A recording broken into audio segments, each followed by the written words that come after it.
What's going on, everybody? What's going on? Welcome back to OK Weirded. It's your boy Big T, and I hope everybody had a great holiday and is having a happy new year. We are here with the movie review, my movie review of The Last Voyage of the Demeter, directed by Andre Overdale. And this movie right here came out in 2023. And yes, I know it is 3 years old, but I like this movie. But hey, it didn't get too many good reviews on it, so we're going to talk about it.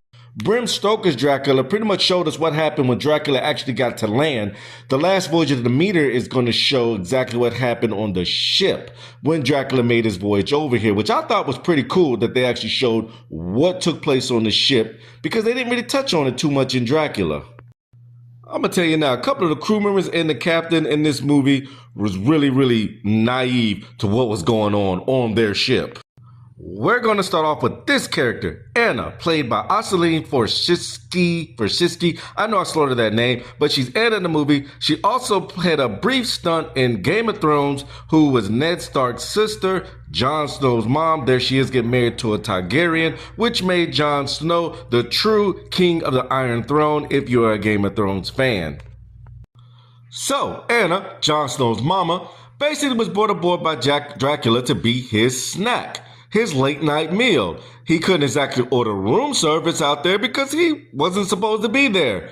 So that's when he brought her along. That's right. So when they found her as a stowaway, guess what? He got hungry. So everybody had to pay the price for taking not only his woman, but his snack.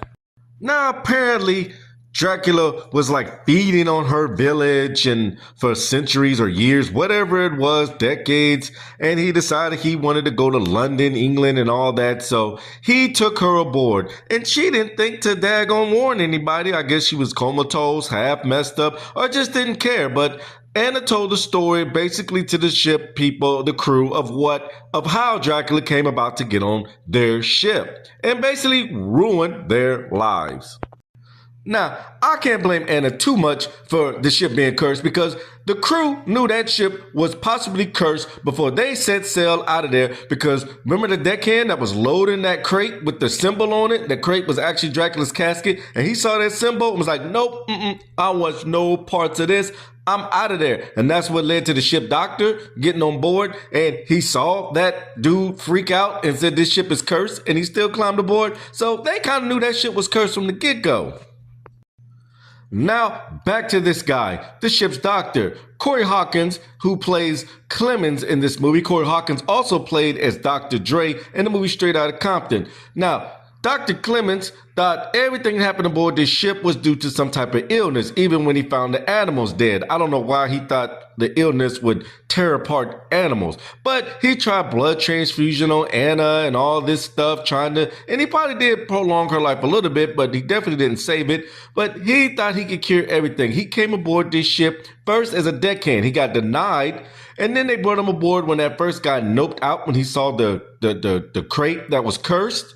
So that's what led to Clemens coming aboard and basically being the ship's doctor. And he's also the star of this movie. And he tried to carry it on his back as much as possible. I think he did a good job. But hey, this movie was, as you can see, carried by some actors who wasn't A-list in my book, but they did an okay job.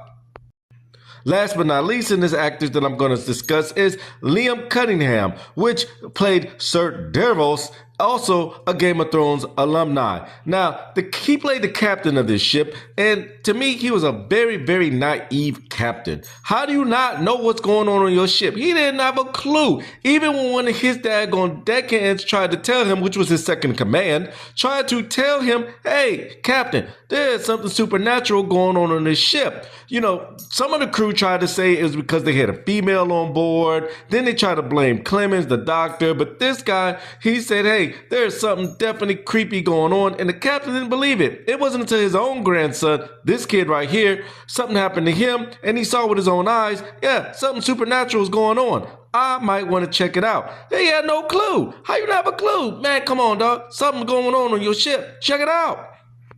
Now, I gotta say, the vampire himself, Dracula, was kind of creepy. I like that they kept him humanoid bad looking throughout the movie, and that scary scene when he actually did attack the captain's grandson or whatever it was, that was kind of good to me. I like that part. That was a very scary part in the movie. It's probably the only real true scary part in the movie is when he attacked the boy, and that's kind of messed up, but hey, it is what it is. I did like that part in this movie. Now, they decide when they figure out that we must have something supernatural on this ship, and Anna finally decides to tell them, hey, you're hunting a vampire, not just a vampire, Dracula. They decide to go after Dracula and hunt him. But the thing is, they decided to hunt him at night.